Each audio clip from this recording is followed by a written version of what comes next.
Now, there were many constraints. Since we were not ready for this kind of warfare, enough food was not there. Even water was not there. In fact, most of my Jawans, they have gone for these attacks in a normal boots, not even in the snow boots. And that has given a lot of frostbite. Many of them has to go away without their lips. But there is a purpose. There is a purpose which drives you.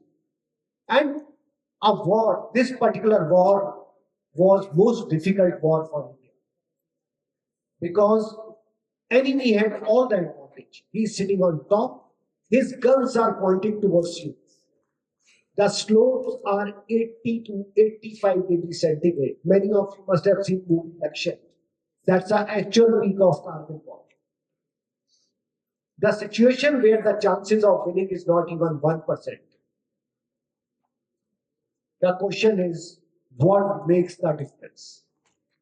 How will you win this war? And that's the story I want to talk about. Because if you can win in this kind of situation, where even the chances of winning is not even 1%, you can win anywhere. It may be your academics, it may be your employment, it may be any course you are taking, or it can be a startup, it can be entrepreneurship. Whatever you are doing, the quality to win remains same. And that's a very profound message I want to say, that the same quality will make you successful, will make you winner each and every time.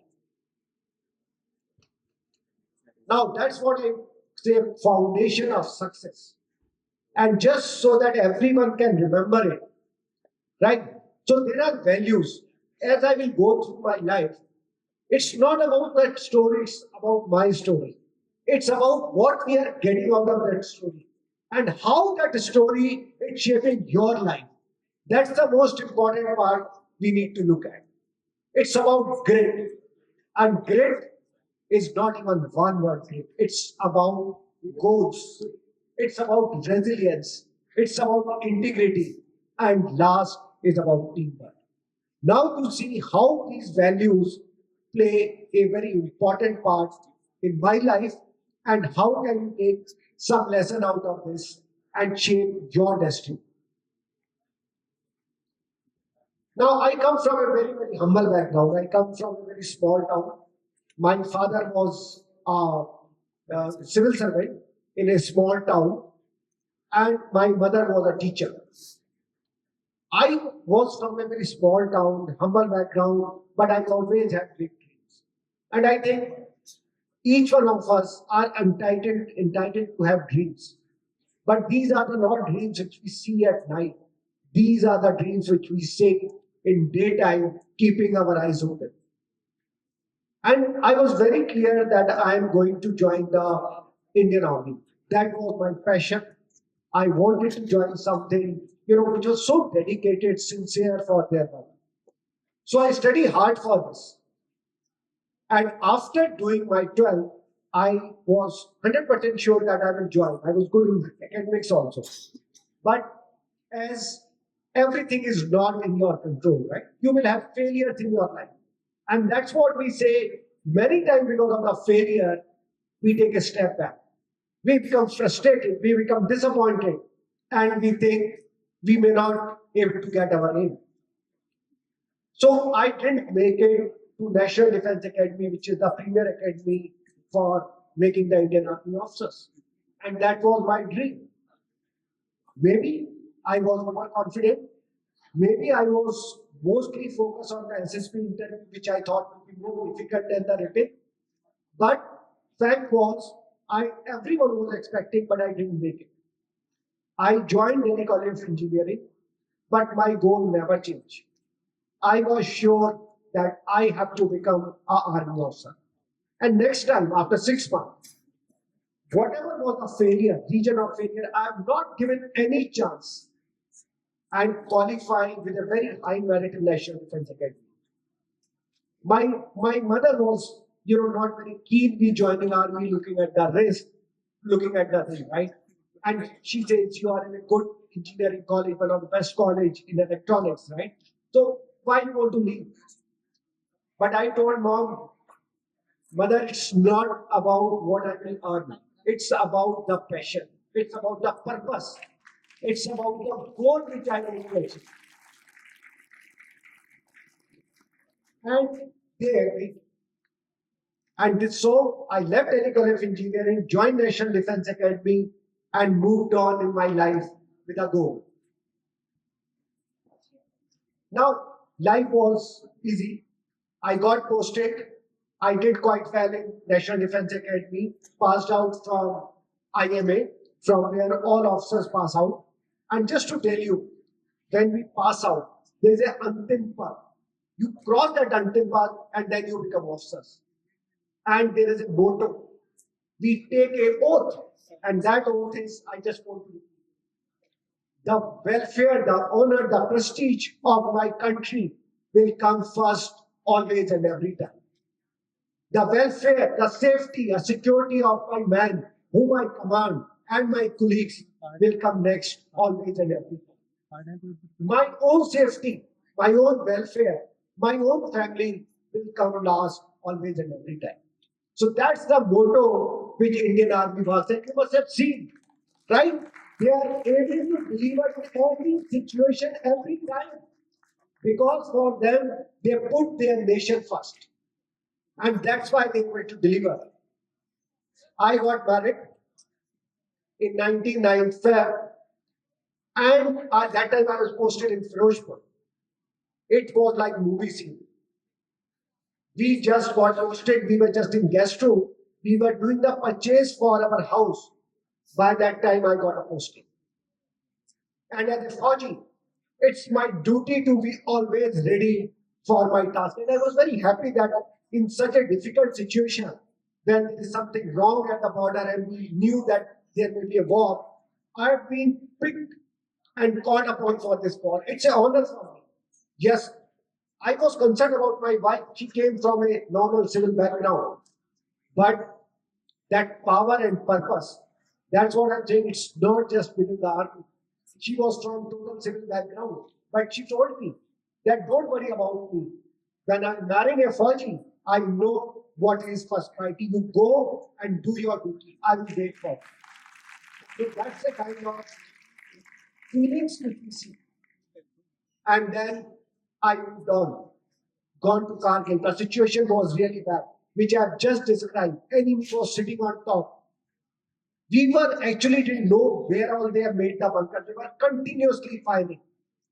We were not having even the proper food to eat because all the food trucks, water, ammunition was coming from one road, which is NH1, and they were totally dominating that road.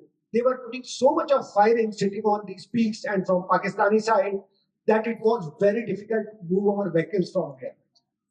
But these are the Indian Army which can make possible in situation which looks like impossible. Right? So situation was difficult. And when we were moving for this kind of task, the second quality comes into play, which is resilience. Resilience means ability to get up again when you fail. And I want each one of you to keep this quality in your mind. You will fail. Many times you will fail despite your best effort because not everything is in your control. But what is in your control, you will not give up. And every time you fall, you will get up again. So initially during this time, we were not able to get the initial success because the situation I told you. I was part of two Rajputana. But we told we will win. And to win in this kind of situation, you have to perform in a different way. So in a normal training and command, officers stay in middle. And one group is left, right, and they are controlling everything. But we told our Jawans, this is not a normal training. This is a war. And we will take the maximum risk. So your action speaks louder than your words. Your quality of resilience. We say we may have a failure, but this failure will be just a steps for our success. So we looked at everything and we told our Jawan we will lead from the front, and if the first bullet comes, it will first hit me rather than hitting anyone else. That is the kind of motivation. and they become fearless. They were charging like a tigers, the noise, and we achieved some of the impossible victory, which was looking like a impossible. So that's the power of resilience, not to give up. And I will give you an example not only from military, but from the corporate and from the civil life also. The next thing comes the integrity. To believe in your purpose, to have that resilience and the integrity of your thought. When we were going for this attack, we were not very sure that we will be able to come back or not. But still, we believed in our purpose. We have even written last letters to our family that if we don't come back, be always proud of us because our purpose was very high. The scene you are seeing is the actual picture before going for the attack. We were just preparing. And each one of us also put the Kesariya Vana on our top. If you remember, during Rajputana time, they used to have Kesariya Vana, which is the symbol that we will win or we will not come back. And with this, we made our attempt and got some victory which was looking like impossible. And the last thing which comes is about the team. See, you cannot win alone. You have to work with your team. So I had my colleague like Captain Vikram Batra, Captain Vijay Thapar, Major Acharya. We were all brave, all young officers, but we decided that today is the time when the entire country is looking at us and we cannot let them down. So that was the last thing, GRIT. So goals or purpose of my life, resilience, integrity, and working with a team. Now, the very important thing which comes about the mental state. So, friends, everything which will happen, right? You will take a very important project, you will do a job, you will do something, startup or whatever you want to do. It happens at two places. So, before even if you take first step, the first thing happens in your mind. And first you have to win your mind. Only then you can win on the ground. So we were very sure from the day one that situation could be difficult, but we are going to win. So that mental strength is very important for each one of us. Where are we? And we do not have control. As I say, we may do our best, but still we may have a failure. We do not have control what's going to happen. The environment is not in our hand. But what is in our hand? We have the decision. We have got the choice that how do we respond to that difficult situation. And that situation can be in two ways. You can think like a victim. You think everything is against me. You know, nothing is, whatever I'm doing, my environment, my friends, my colleague, my faculty, everything I'm not getting success. And you start thinking like a victim. You will become a failure. And the second thing is, you think, I will take a step and I will fight. I will not give up. And you think like a winner. Things start changing from your mind to the ground, and then you win. The Kargil War is one of the examples that in the most difficult situation, with a winner's mindset and quality of grit, we won the war, which was like impossible to us.